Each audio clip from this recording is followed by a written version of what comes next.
Bienvenue dans Reportage, le magazine de la rédaction d'i24 News. Nous vous invitons ce soir au point le plus bas du globe, 400 mètres en dessous du niveau de la mer. C'est là que se trouve la mer Morte, couchée entre Israël, la Cisjordanie et la Jordanie. Ces eaux, 10 fois plus salées que dans une mer ordinaire, attirent chaque année 1 250 000 touristes. Mais ce grand lac salé est en train de disparaître de plus d'1 mètre chaque année, victime de la surexploitation de ses ressources. Si rien n'est fait, d'ici 50 ans, la mer Morte ne sera plus qu'un désert aride. Pour les écologistes, la solution passe par une meilleure gestion de l'eau et par le dialogue entre Israéliens, Palestiniens et Jordaniens.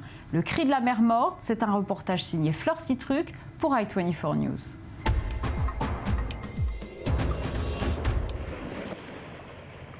Il s'agit d'une croisière bien particulière. 5 fois par an, une équipe de scientifiques de l'université de Haïfa en Israël embarque avec leurs instruments sur le seul bateau qui navigue sur la mer Morte. Tal est étudiant en océanologie, mais aussi grutier quand il le faut. Pourquoi vous ne vous servez pas de l'embarcadère là-haut ? J'ai participé à 1 ou 2 croisières où on l'utilisait encore. Après, la mer a trop reculé, il a perdu toute son utilité.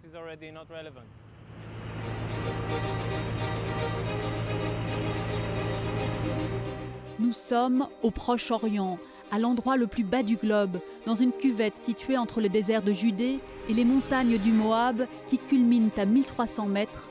En 50 ans, la mer Morte a perdu 1/3 de sa surface et son niveau continue de baisser au rythme d'1 mètre par an.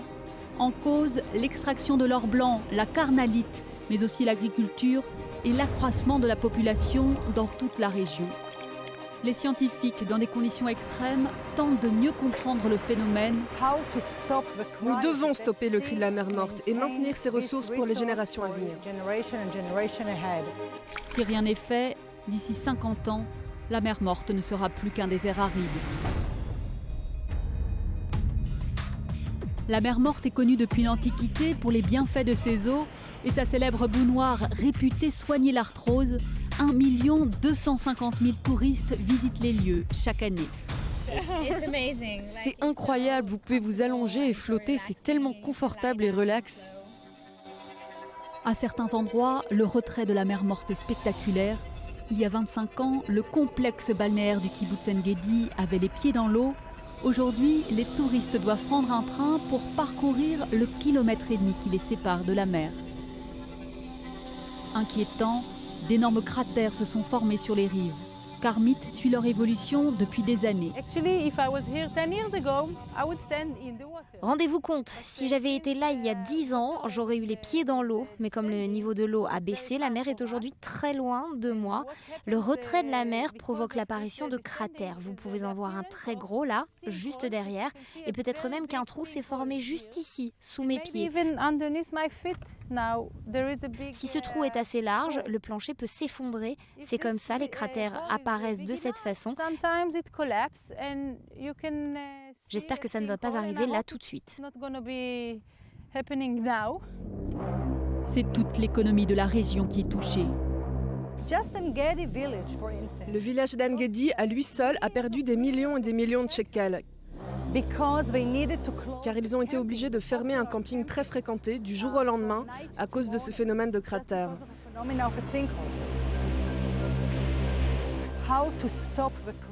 Nous devons stopper le cri de la mer Morte et maintenir ses ressources pour les générations à venir. En mer, les scientifiques sont prêts au travail. Là, nous sommes prêts à installer notre premier instrument de mesure. Il s'agit d'un profileur de courant à effet Doppler. Nous l'avons attaché à une amarre et allons l'envoyer au fond.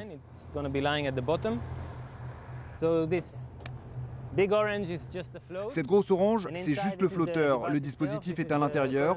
C'est comme un sonar qui permet de calculer la vitesse des courants à la fois est et nord. T'as mesuré à quelle profondeur ? 58 mètres ? Ok, c'est parfait pour nous.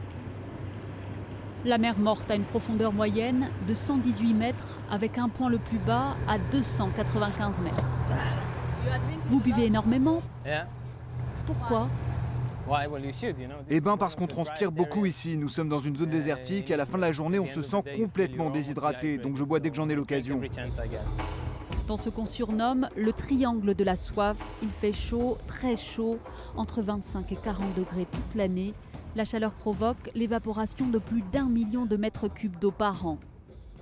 Isaac est à la tête de l'expédition sur la mer Morte. Voici notre plateforme météorologique. La première plateforme, nous l'avons perdue. Elle s'est retournée avec le poids du sel qui s'est cristallisé dessous. Grâce à la plateforme, nous avons de magnifiques données sur la mer Morte nécessaires pour la modélisation, le bilan hydrologique et thermique. Nous pouvons connaître les phénomènes importants qui se déroulent dans la mer Morte. Difficile de manœuvrer un bateau dans ces eaux denses. On trouve près de 300 grammes de sel par litre d'eau dans la mer Morte, 10 fois plus que dans une mer ordinaire. Ici, les sports nautiques, le surf, la voile peuvent s'avérer très dangereux. C'est dur de profiter quand la moindre goutte dans le nez, dans les yeux ou la bouche t'achève. Le sel est terrible. Une fois, je suis tombé à l'eau en faisant du ski nautique. Suite à ça, je suis resté cloué au lit pendant plusieurs jours, avec une infection aux yeux et aussi dans les poumons. Cette mer peut vraiment être très dangereuse.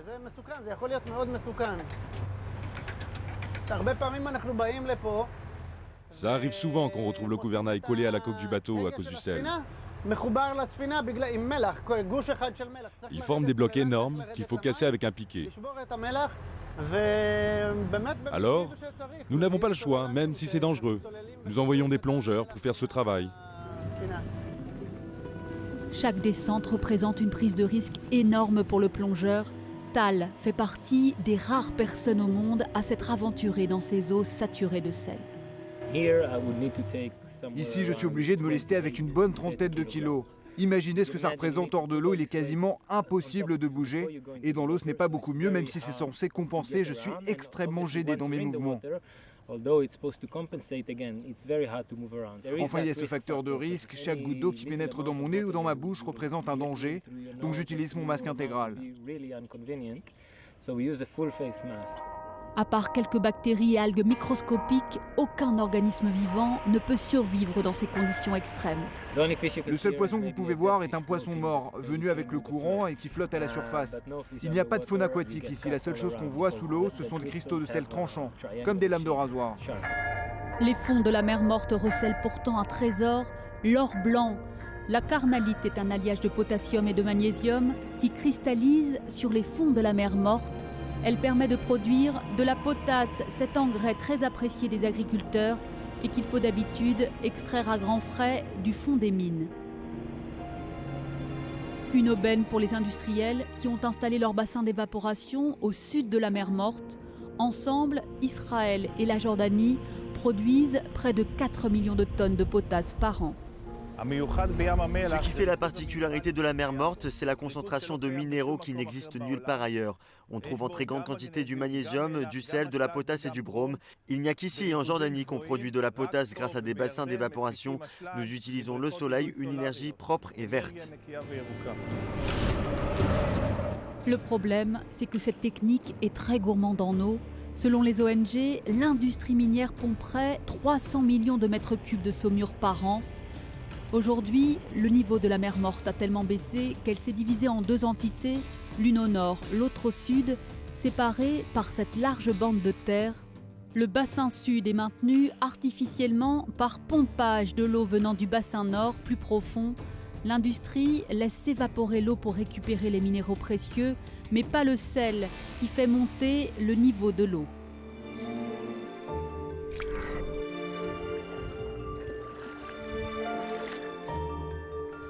Je ne marche pas sur l'eau, mais sur le sel qui cristallise au fond de la mer Morte au rythme de 20 cm par an.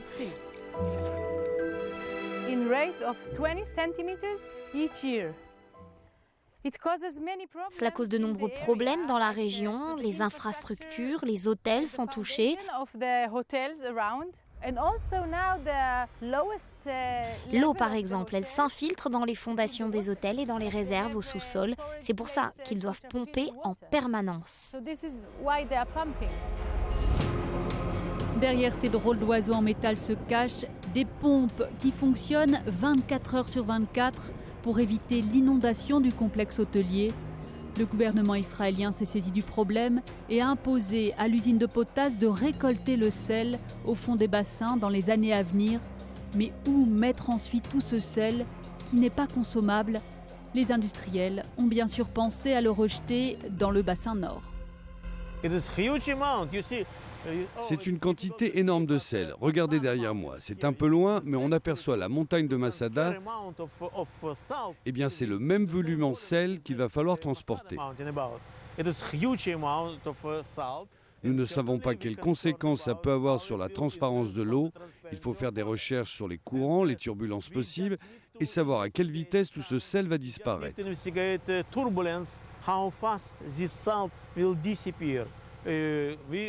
Nous sommes très inquiets pour nos touristes. Bien sûr, il ne faut pas qu'ils voient le moindre changement dans ce magnifique paysage.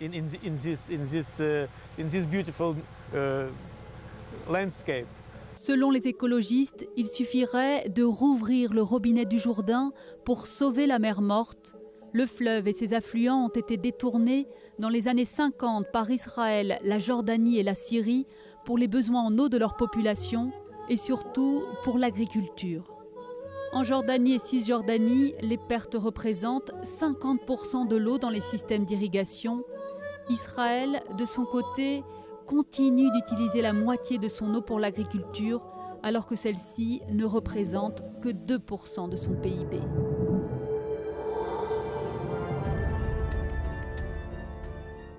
Gundi est coordinatrice à l'ONG Les Amis de la Terre au Proche-Orient. Cette organisation travaille depuis 20 ans sur des projets de gestion de l'eau entre Palestiniens, Israéliens et Jordaniens.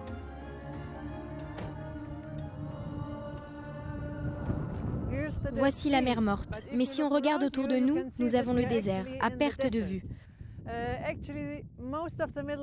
Nous ne devons pas oublier qu'une grande partie du Proche-Orient est désertique et les ressources en eau sont rares. Pour alimenter la mer Morte, la Banque mondiale a donné son feu vert à la création d'un canal depuis la mer Rouge. Les écologistes dénoncent un projet pharaonique, inutile et coûteux. Nous pensons que ce n'est pas la solution. C'est un projet très dangereux qui va probablement changer la composition de la mer Morte. C'est aussi très coûteux et personne ne sait où trouver tout cet argent. La mer Morte appartient aux Palestiniens, Jordaniens et Israéliens qui vivent ici. La solution ne peut se trouver que dans le dialogue. Il faut intervenir d'urgence. L'eau ne peut pas attendre un traité de paix.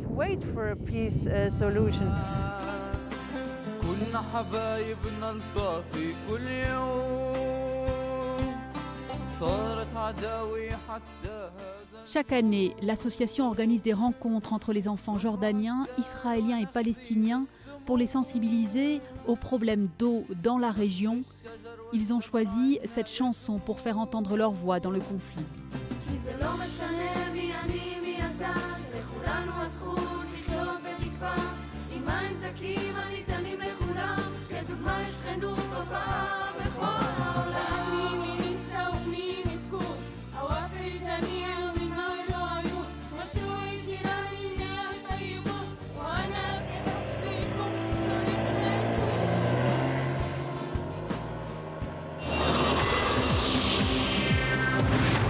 Merci de nous avoir suivis. Rendez-vous la semaine prochaine pour une nouvelle émission de reportage.